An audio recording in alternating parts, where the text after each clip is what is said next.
and like, you're too noisy. And like, I said, you don't have to be around me. Friendship may actually go beyond just relating on a superficial basis. There's the adage that says, show me your friends and I'll tell you who you are. There are some of us who are not very good at regular visit, but because they are friends, you have to. In order to maintain that friendship. The emotional state of the parents is usually directly proportional to the emotional state of the children.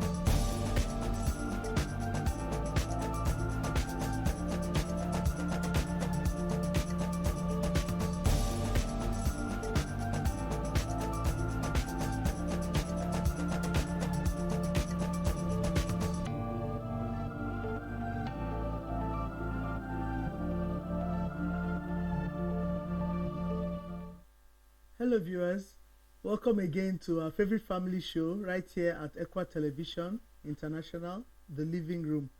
Thank you for tuning in and for deciding to spend this 1 hour or thereabout with us.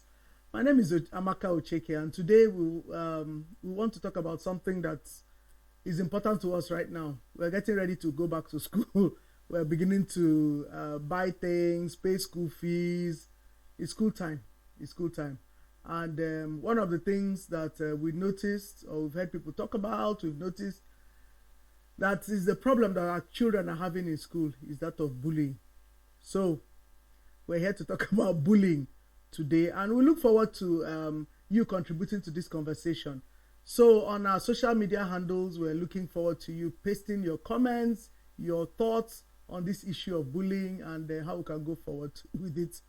So with me to discuss this, usual, Mrs. Namo, IB Namo, who you know is an educationist, a counselor, and she's had great experience with the issue of school children problems, including bullying.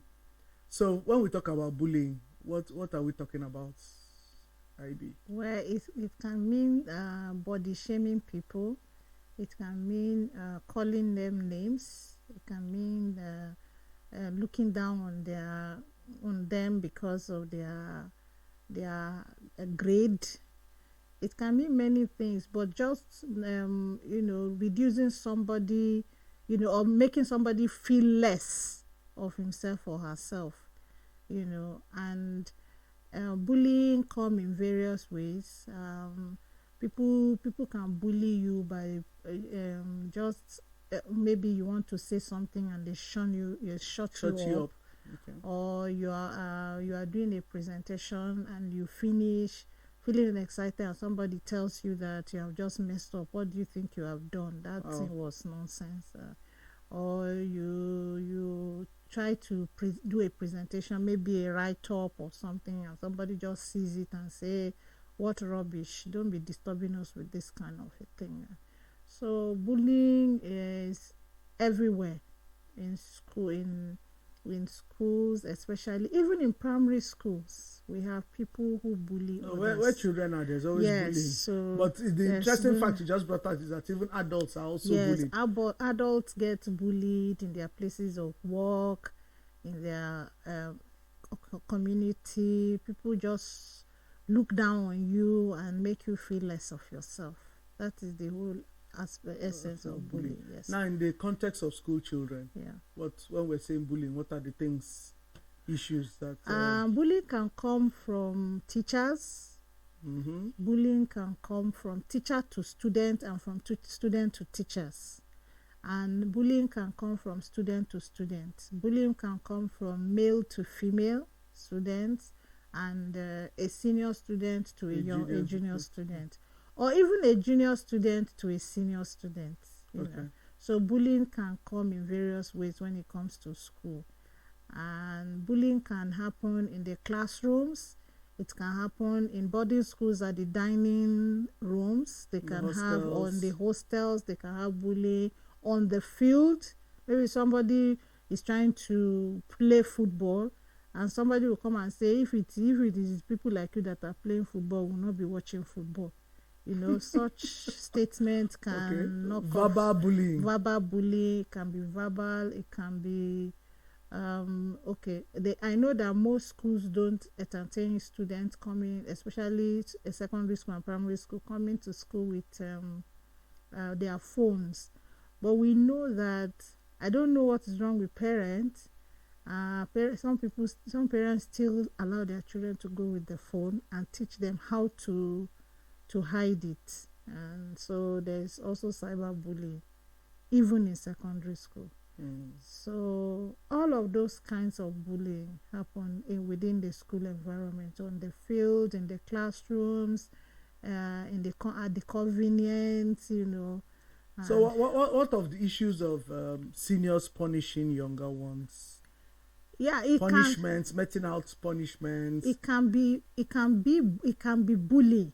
Collecting food. Food, yes. They collect your food. They collect your food. They collect your uniform or your socks. Just collect your things. They collect your socks. You are trying to wear your socks in the morning, and a senior student discover his own socks is bad or her own socks are dirty, and he gives you her socks and tells you to bring your own. And I know my sister told me about a particular boy that was bullying her son, and he would just come and ransack the boy's pockets, and any money he finds, he will just take it. And I hear some of them, even on visiting day, yes, they are waiting for you. Once your parents bring things for you, they collect everything from you in the hostel. Yeah. Bullying people, they can do all kinds of things just to deny you of what belongs to you, or deny you of what makes you happy. Maybe you love to read. Somebody will just come and pick your books and take it away. Some students even go as far as picking your notes. Maybe you are a very good student. They pick your note and you never see your notes again. Or they pick it and go to very important pages and tear off those pages and throw them away and leave your note empty. So you come and see your note and you are wondering what has happened and you are crying. Like also we have like name calling, body shaming, all of those are part of bullying. Okay, so why would anybody want to bully anybody, really? I think that first of all, it comes from the home. There's some parents who have not taught their children to know. Maybe at home they even bully the children. So for the child, he has grown to see bullying as normal, not a big deal. Yeah. They do it to him at home. So if he sees somebody else, he does it to him. Some other children are going through emotional crisis, and bullying is just like a front to cover up the pains that is going on in their hearts or the pains they are going through. So they bully other children to get satisfaction because they know that they are dealing with a lot inside. So those are some of the reasons why bullying takes place. Some other reason could be that a child has been bullied over the years, and now he's maybe those who are bullying him are no longer there. So he begins to transfer aggression. He also wants to bully other people the way he has been bullied. So those are some of the reasons why people bully others. What of jealousy issues, low self-esteem? Yeah, like I said, the child is having issues. He's having issues, personal issues that he's dealing with. And because he's not able to manage those issues, he uses bullying as a cover-up for what he is going through. Like jealousy, some children feel that some children should not be better than them. Why should this child be better than me in class? Why should this child win all the prizes? Why should this child have a better uniform than mine?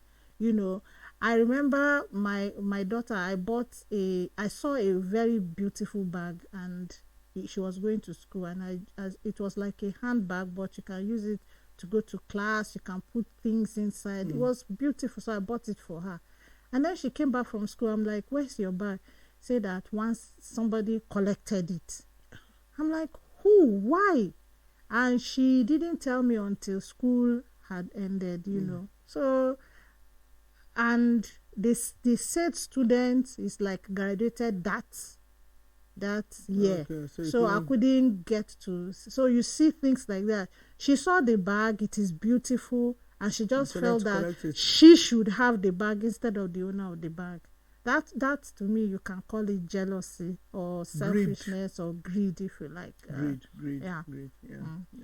Because it's very real. I know in primary school how many times I had to fight or I was beaten because I won the prizes in class, and some of the boys didn't think that I should. Yes, they think that they are boys. They should.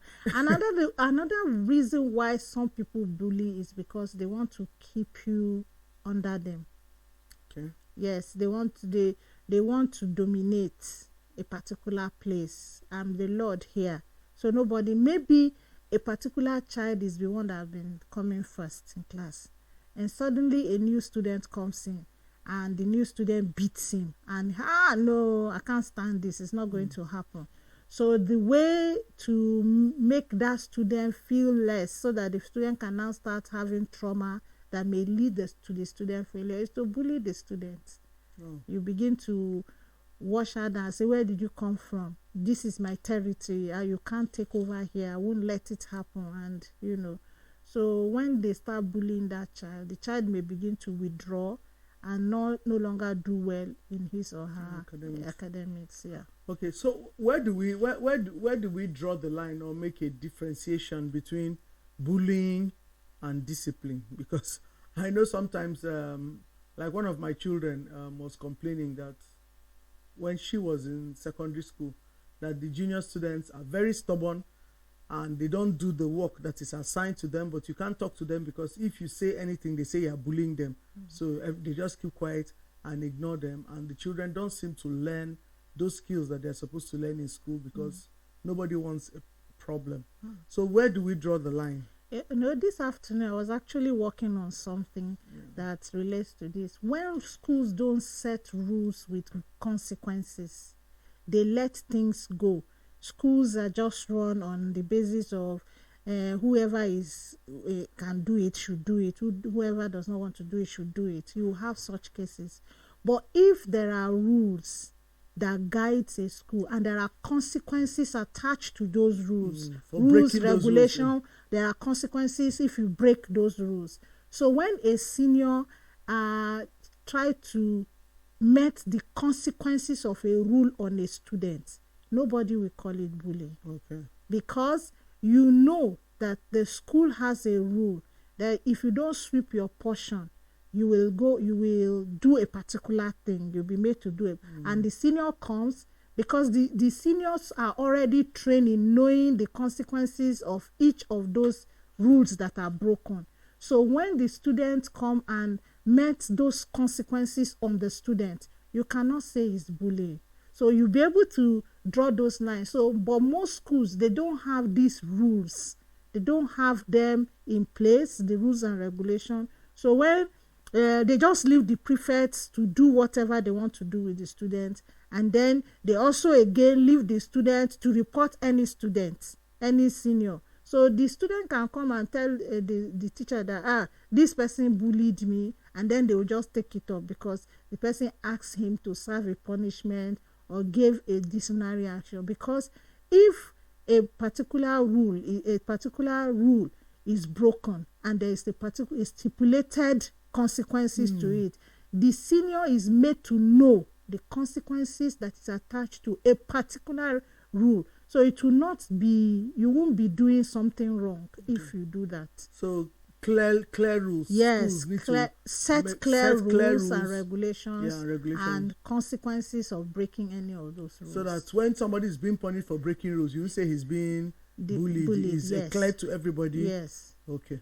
Yeah, I think I like that idea. Yeah. So that everybody is on the same page and we know we're talking about the same thing. Exactly. Because sometimes when I also hear of the bullying and I ask what happened, sometimes to me it's like, but this child did something wrong and was being punished. Yeah. I don't know how that has become bullying, but I guess if the rules are clear to everybody involved, you can't. You won't be able to report any child, because if you break a rule in school and a senior punishes you with the right punishment, You won't be able to report to anybody because you know that if you report, they will say, what did you do? You say, this is what you did wrong, and this is the punishment. They will say that, but that's what the school, that's what the school does. So the senior has not done anything wrong. So now, on this issue of bullying, what do you think parents can do? What would parents do to help? Let me put it like that. Help the school, help the bullies, help the children being bullied, and help make progress. Because I think sometimes the actions certain parents take seem to cause more problem than do good or solve the situation at hand or make the school better. So as parents, what can parents do to make? But I'll give you the first point of what parents should do. They should be involved in the Parent Teachers Association or Fellowship or whatever that's it is what called. I wanted to say. Yeah, parents should be involved because many parents are not involved.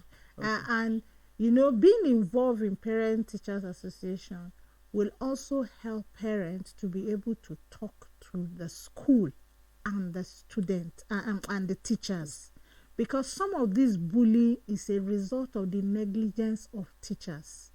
It's a result of the I don't care attitude of teachers.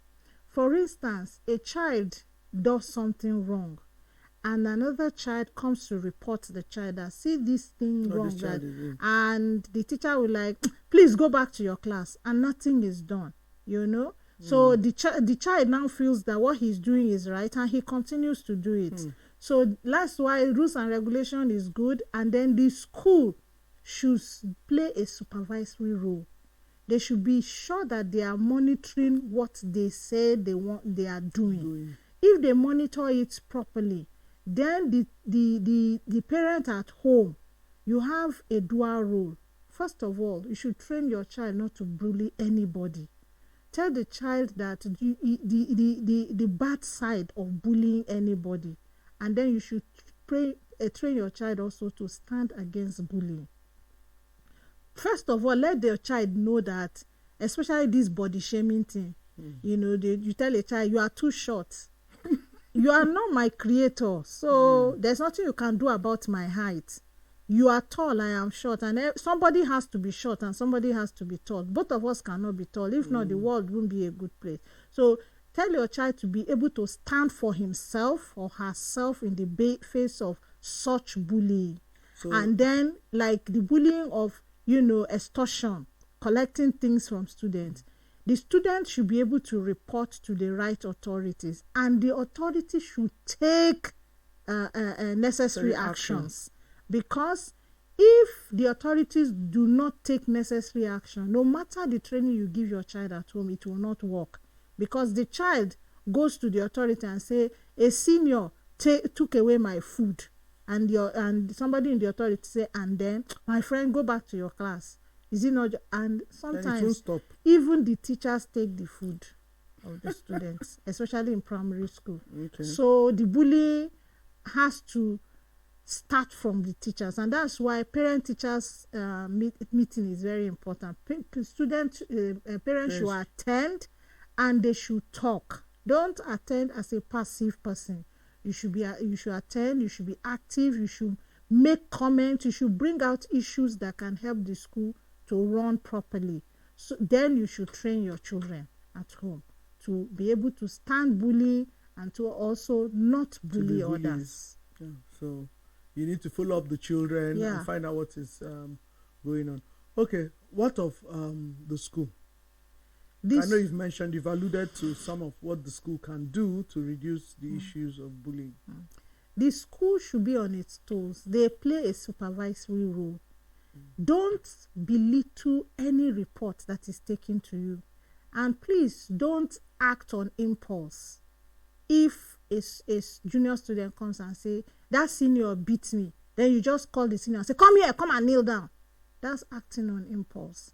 You should be able to go through to it to find out whether the senior actually did it. So you need to hear all sides of the story. Exactly. Both from the person reporting and the person that was reported. And then maybe other who are exactly. So you should check these cases and be sure that You are not taking an action based on just impulse.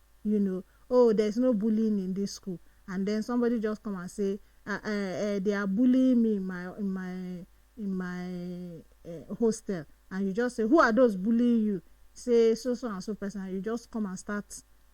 Next time, if those younger students are doing something wrong, they will look away, even when the school, what they are doing wrong is going to be is going to affect them, negatively. The senior student will look away, because before I will touch you now, they will say I am bullying you. So when a student reports a bullying case, it should be investigated properly, and don't take sides, because sometimes school authority takes sides depending on who the parent of a child is. Don't take side. What is good for the goose, they say, is good for the gander. So don't take side. Make sure that every person that is involved serve. If the student who claim to be bullied is actually the one that is misbehaving, then he should be punished. So if you punish him for coming to report a wrong case of bullying, and everybody sees what has happened, people will be careful of reporting any bullying, because they will have to have their facts right before they come and report any case of bullying. So the schools should play a supervisory role. They should make sure they are monitoring the students. They should make sure they are involved in what is happening. That's why we have people like house parents. The house parents, your plan is not just to, your work is not just to do light out and light on. It is to supervise what is going on. What are they doing at a particular time? What is going on in this hostel? You should be able to go into details to know what is going on. So as a school, I think that some of these house parents need to undergo training, because sometimes house parents don't even know what they are doing. They don't know the reason why they are house parents. They just think that they are house parents to make sure that the children come to hostel on time, go out on time, and do light out, and that's all. They are house parents. They are like parents who are now in school. So they should put their eye on the children and, supervise the children. And parents should please not let their children take into school anything that is not acceptable by the school, because it could expose them to bullying. So, but to make for the house parents, for example, to do the job they're supposed to do, I think also still further drawing what you said about clearly defining the roles. So I think house parents need to know what their roles are, the expectation of the school of them, and then they also need to be trained. Yes. Yeah, because parenting 4 children is not the same thing. It's not as parenting a hostel of like 50 students or more. Yeah. So you need to be trained to be able to do what you're supposed to do. And also, I think the schools also need to employ enough hands. Yes. You need to employ enough hands. You can't... you put 300 students to one house parent. Doesn't make sense. It just doesn't work like that. Doesn't make sense. At least let the maybe junior students have their house parents. I'm just thinking aloud. The senior students also have their house parents. And it depends on the number. Yeah, the number, so many, yeah. Like when I was in secondary school, we didn't have house parents. They were called matrons. Yes, they were called matrons. Yes. Yeah. So we had matrons in charge of every hostel, and I think then we had like 4 hostels. Okay. So we all had matrons in charge, but they didn't live in with us. They used to come and go. But now I see that house parents live in the hostel. Live in, and I think adults should live in. Yeah. It's very dangerous leaving young children all alone. Yeah, because children are also capable of very great things. Great evil. Yeah. Yeah. So they should live in and have access to the children 24/7. Yeah. Yeah. All the time. So house parents go on holiday when the school is on holiday. Yes. Okay. So when the children are back, they are back. Yes. He or she is back. Yes. Full time. Okay. So is there any other thing the school can do to? The school, like we said, should provide enough for the looking after the children, especially in the hostels. Those of them who live in the hostel, And for the junior children, the little ones, especially in primary school, I think that every class, apart from the class teacher, you should have like I don't know what to call it. They call an assistant teacher. Yes, in ACE they call it monitor. She is the monitor. Because while children are learning, some persons are bullying each other inside the school. So that's for younger children in primary school. Okay. So the school should make provision for these women or men who will be monitoring, watching and supervising what's going on. Because if you have like 20 children in a class, for instance, and you put just a teacher and she's standing in front and trying to teach these 20 children, a lot of things can be going on while they are there. And I also think that when children are on break, it's not time for teachers to relax and talk and gist. It's time to go and see what is going on in the field. So in the playground, there should be teachers. There should be teachers who are assigned to playground part-time, who should be monitoring what is going on. Because most of these, especially verbal bullying, most of them take place at the playground. Because children are playing and others are coming to talk to them or talk down on them. And no teacher is there to see what is going on. So I feel like if you have a teacher and an assistant teacher in a class, if during the break the main teacher is trying to round up some things in class or she wants to take a break, the assistant teacher should be in the field or the teacher should be in the field. And every class teacher, it's not time for break, is not time for resting. And resting is when you've closed from work. When you close, you can go and rest, but follow the children to the playground. Some children have injured other children at the playground with serious injury, and it is because there was no supervisor, nobody to look at what they are doing. So don't always think that those nannies who sweep around the school premises are the ones that should go to the field and look at. No, the teachers should be there while they are playing. Yeah, and I know that schools have like things like teacher on duty, whatever, who should be going around, seeing what is happening. But sometimes I think one teacher is too small. No, one teacher. I feel like small. Every class teacher should be part of their children at the playground. Okay. So that every teacher, if you don't even have to do much, if possible, just be there. take a seat and sit somewhere and watch them play. That's all. So that when somebody is misbehaving, you will see it. Yeah, and it's very important that we do that because it will curtail bullying in the field. Okay. So, viewers, we'll go on break, and when we come back, we'll continue this conversation on bullying. Many issues have come up, even some things I hadn't thought of before, about what we can do to address this issue of bullying. So please don't touch that dial. Just wait for us. We're coming back shortly after this break to continue this conversation. So see you on the other side.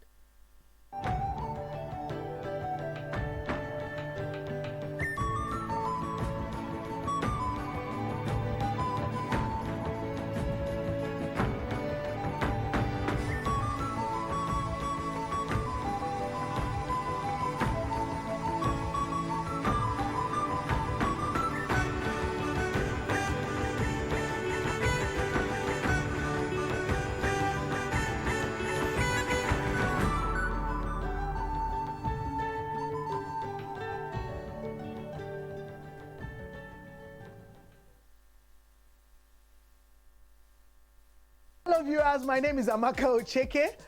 We anchor the program, The Living Room, right here on Equa TV International. You are welcome to watch us every Monday. The Living Room is a very interesting family program where we discuss everything you want to know about family. Talk about our children's mental health. Keep watching. Our program is always here, 5:30 every Monday. We want you to ask questions. We want you to phone in and drop topics that you want us to talk about, even on our media handle on Facebook. We're there. So keep watching, keep listening. The Living Room.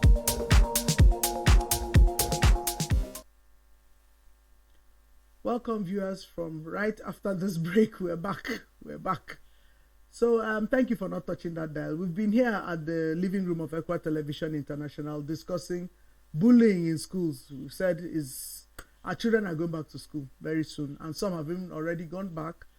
And we know that bullying is really a problem. And we've talked about what we can do to deal with the issue of bullying, what parents need to do, and we've been on the case of teachers and schools, what needs to be done to try to reduce this menace of bullying. And Mrs. Ibi Namu has been here thoroughly dissecting the issues of bullying, and you can see from experience that yes, this woman is not theoretical talk but practical, because she's been on the field and has been involved in training and teaching children in school.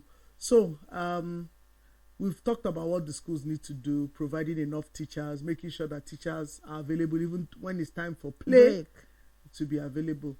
So what else can the school do? Is there any other thing school can do about this bullying matter?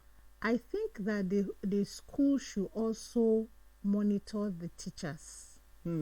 Because as much as we want to think that it's only students that are bullying each other, there are teachers who bully students. So the teachers and children should not be afraid to report. They should the administrator of a school should create a room for the children to be able to report if there is a teacher who is bullying them without consequences to them, negative consequences to them. Yeah. And I like to say that so if any teacher is found in that light, the teachers should face a consequence. You know, if you are found bullying a child. Another thing I was thinking about is, as a teacher, please, there are words you use that become a language for the children to use for bullying. Like body shaming. You come to class and a child is asking a question, you are saying, "Shut up, you short boy." You think that you are making a joke, but other class members may not see it as a joke, and somehow they may begin to use it to bully that child. Because they can even look at the child and say, the teacher say you are short. Our teacher say that you are short. Don't use such languages in class. Don't use RAS language in class. No matter how you are trying to make a point in class, don't pull down any child in presence of his classmates. Everybody needs to be respected, and even the teachers in engaging with their students, I think there should be some respect in that engagement. Yes. Okay. So, and also, like we were talking about parents working with their children, teach your children not to look down on a teacher, no matter how he or she thinks that she knows something that the teacher does not know. In quotes, maybe after class he can go and bring his suggestion to the notice of the teacher, instead of maybe talking about it or trying to embarrass the teacher during the class. They think that teacher will not feel bad. It can affect the teacher too. It can demoralize. It can affect his self-esteem, and even affect the teacher's relationship to the particular child. So please, teachers in class, be careful of the use of words. Some words, a teacher is making an illustration and he's using a child in the class to make an illustration, and everybody laughs. It can affect that child. You may not know how far it can affect the child. I remember when they came to class when I was in secondary school, and a teacher came to class and was like, "What will you like to be when you grow up?" And they were going around. And they will meet there and everybody say, "I want to be a medical doctor. I want to be." So when they came to my seat, I just stood and said, "I want to be a nurse." And everybody started laughing. And the teacher said, "Nurse?" So I was in secondary school, I was still small, so I felt like there's something wrong with nursing. So I didn't understand why. If I thought that exactly, now that the class laughed, the teacher should have corrected that. Why are you people laughing? Nursing, and encouraged me. So even when they came after secondary school, they came and told us that School of Nursing is recruiting I should come, we should come. Some of us were given opportunity to come. In fact, in Sokoto then, if you are in school of nursing, you are being paid. I say, God forbid, there can never be a nurse. The nurse is a bad thing.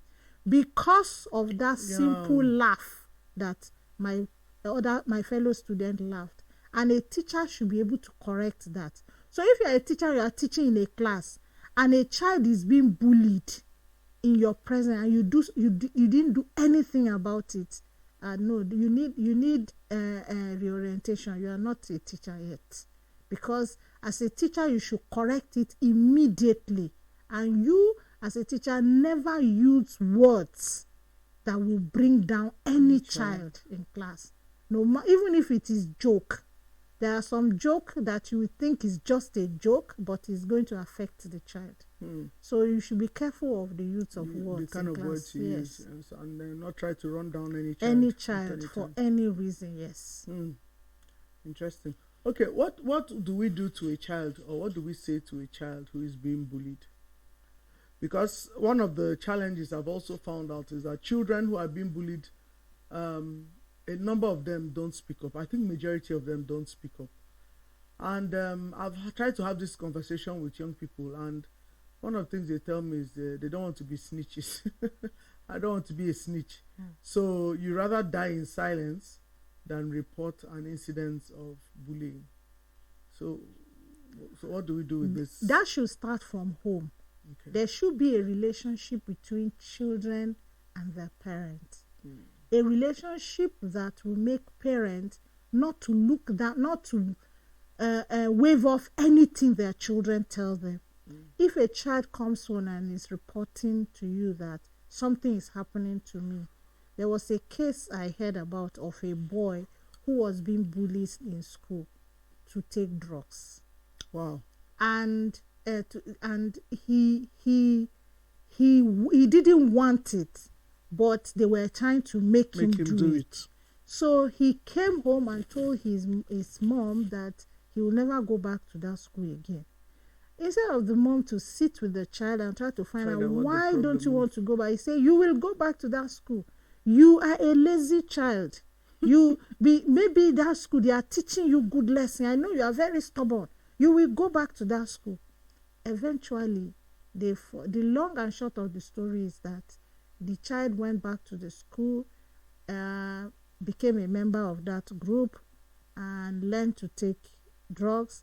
And then when he was about to recruit another child, and that child was bold enough to report to his parents, and his parents came to the school to report to the school, and it was investigated that it was true, and the child was rusticated.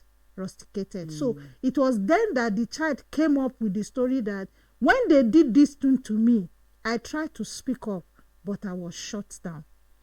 So when a child is reporting a case, no matter how useless the case is as a parent, please listen. Not useless, it's you think. Exactly. Yeah. Listen to that child, ask the child questions concerning that case, and take it up. Don't keep quiet about it. Take it up with the school, take it up with the teacher if possible, so that you will be able to get to the root of what is going on. And if you have established it, the school, when a case like that is reported, you should investigate. Yeah. No, don't say, these children, you always go and tell your parent lies. I've heard teachers say that. You always go and tell your parent lies so that they will come and be shouting at us here. As a parent, please, don't go fighting school. That is not what it is. Or go fighting a particular child in school. Present your case and follow it up to make sure that something is done about the matter. And then, as a school, when a case is reported, investigate it and make sure that something is done about it. And I think if we do that, it will help us not just to allow cases. So when a child is being bullied, the only way we can help the child is to first of all help the parent. Okay. Because if the parent can take in anything the children say to them, it will be easy to help a child who is being bullied. Because when you shut your children down when they are trying to tell you anything, then they will not speak up even when they are bullied. So it is not until when they are bullied, establish a relationship with your children over time so that your children feel free to tell you anything that is going wrong in their life.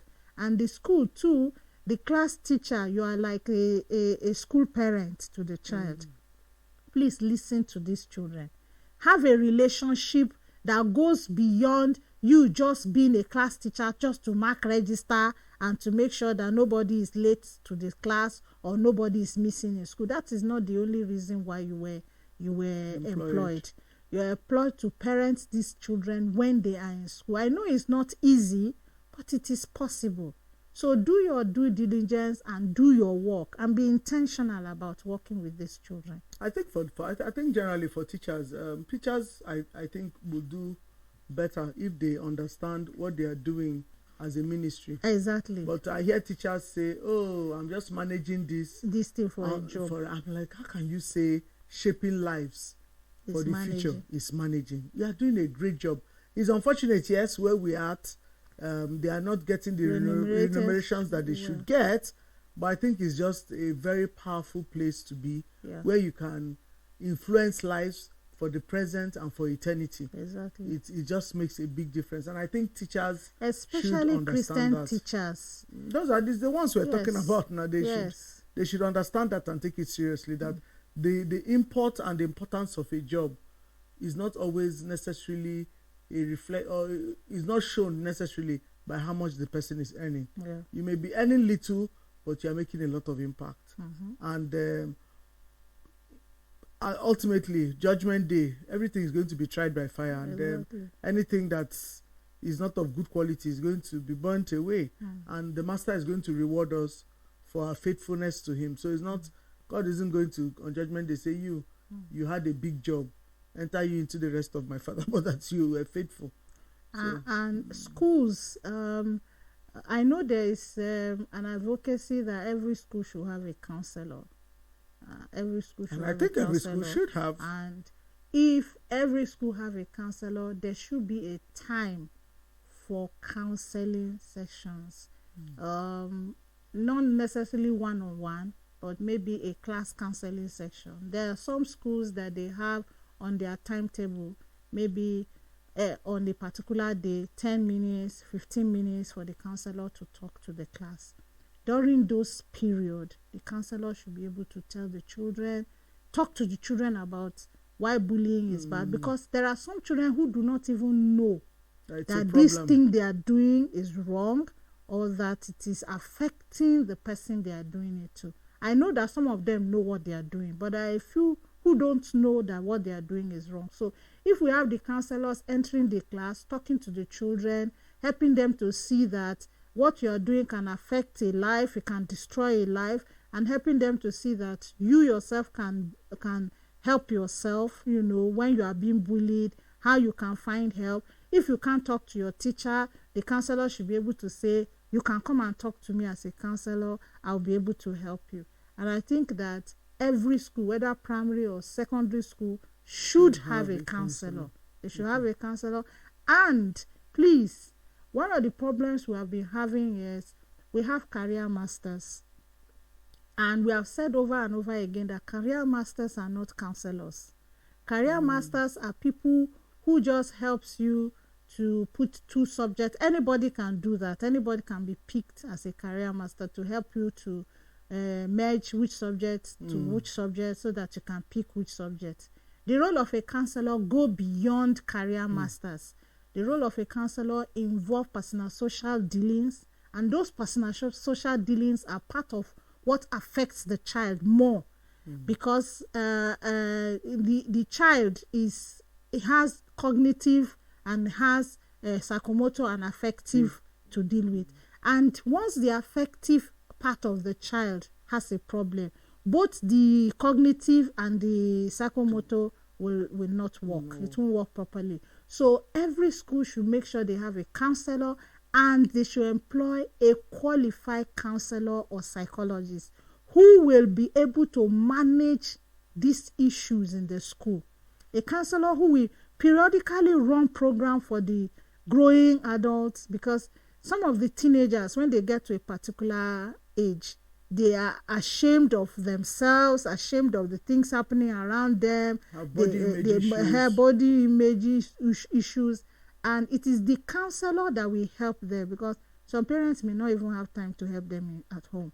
So the counselor will help them to be able to manage these issues in class, so that they will not even expose themselves to bullying in the so first what place. we need are proper counselors. Yes, not just a career master come or and a tell teacher. us how to do a subject combination. It goes beyond or that. A teacher who is, she's a good mother, so because she's a good mother, let her come and she may not know what exactly to do. So we need a qualified counselor who actually knows what she's doing or he's doing to be able to help the children. Yes. Okay. So we need at least one in every school. At least also one depending on the size of the school. The size of the school, yeah. Okay, now what do we do with bullies? Bullies. What do we do with First bullies? of all, those who are bullies, if they are caught, they should, I don't want to use the word punish, but they should be disciplined. Okay. Because they say we should stop using it. Punish looks like a military work. Okay. So I will say they should be disciplined for doing what they did. And after, that's why there's a counselor, because in every school there's what they call disciplinary committee. Okay. When a child is doing something wrong, especially in secondary school, you send the child to a disciplinary committee. Most times, some schools make a counselor a member of the disciplinary committee. But what we have been saying is that a counselor is not an active member of a disciplinary committee. Is a passive member. She's not supposed to talk much, because when punishments are meted on those who are being disciplined, they should go back to the counselor for counseling.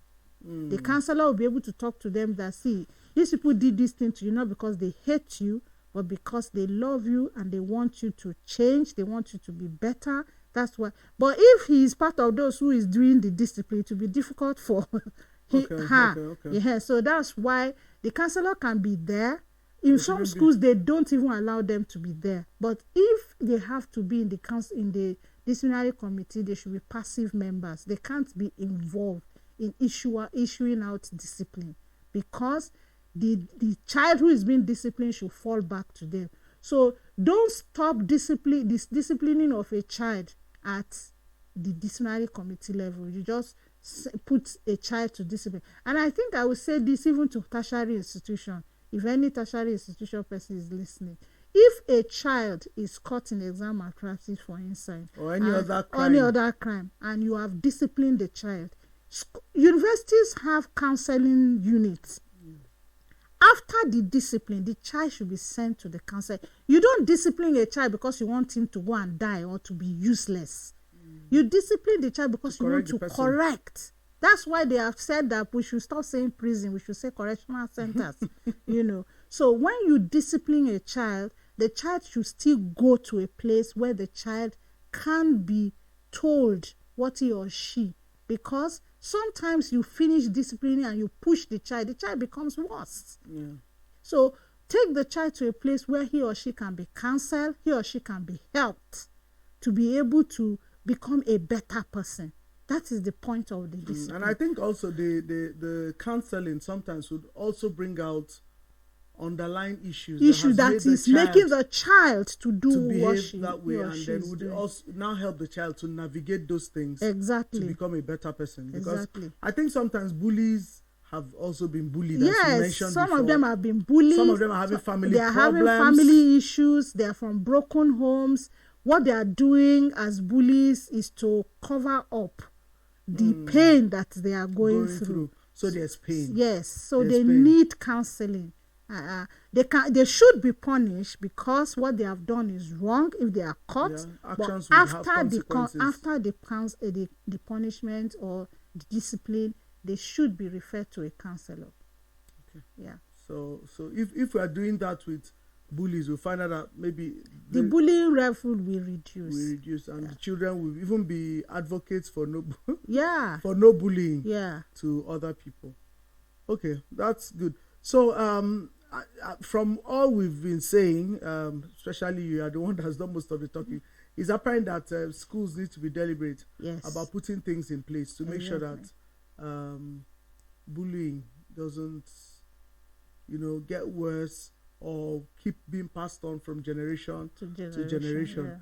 Yes. I think a couple of months back, I read on the social media of a student who died in his school because of what a senior did to him. He asked him to I don't know what kind of punishment is that, but something that made him be down, his head down, his legs raised up. I don't know what that is. And he stayed there for a long time. And they said when the child started feeling dizzy or something, he stumbled on the bed and then was now electrocuted because the senior also had made some contraption with, I don't know what he was doing, but had passed electricity on the metal bed handle and whatever, and the child died in the school. You see the danger of bullying and why we really have to be on our toes concerning bullying. The bullying goes beyond just punishing students, collecting their food and all that. There are some children who have become suicidal because of bullying. They lost their self-esteem, they lost themselves completely, and they feel that they are worthless. Maybe just because they have one bad eye, or just because they are limping on one leg. Well, as you said, because they are short. They are short, or they are too slim. One of my sisters said that they call her dancing bottle because she's slim. I mean, you are slim, so what? Everybody cannot be fat. Everybody cannot be of good size, if you like. Some people have to be slim. So don't ever look down on, So let's train our children to know the danger of bullying. And it also means that we should take care of our home front so that our children do not become bullies. Thank you very much, Mrs. Namo. Viewers, they say it's time to go. So we've talked a lot about bullying. I didn't know that we'll be pressed for time this way. I pressed for time. We had wanted us to discuss the effects of bullying on children, but I think you've raised some of the issues. So parents, as our children are going back to school and we're thinking about the issue of bullying, some of our children are going to maybe boarding school for the first time, we're all scared. We've raised some issues, and one of the things is please be involved in your parent-teachers association or parents-teachers fellowship or whatever it is called in the school where your children attend. Be involved, speak up, make suggestions. We've raised a lot of suggestions or things that schools can do to help reduce bullying, and one of it is that be clear about policies, what is what, so that everybody knows what is what, and have enough hands on ground to watch over those children, to guide them. Children should never be left alone. That's why they are children. They don't know they don't know how to decipher things properly and know what is going too far and what can cause problems for people. So we need adults around all the time to guide and direct these children. And then when somebody has been caught for bullying or is being punished for bullying, he still must receive counseling. Just as children who also have been bullied also need counseling and psychological support. We didn't go through that, but know that these children need support and help so that these things wouldn't affect them in the long run. Thank you so much for being with us, for not touching that dial, for remaining with us through the end of all this. So thank you, and God bless us all, even as we go forth, living the life we have been called to live, and also actively working against bullying. God bless you until we come your way again. Same time, same place, Equa Television International, the living room. God bless you. Bye. Good night.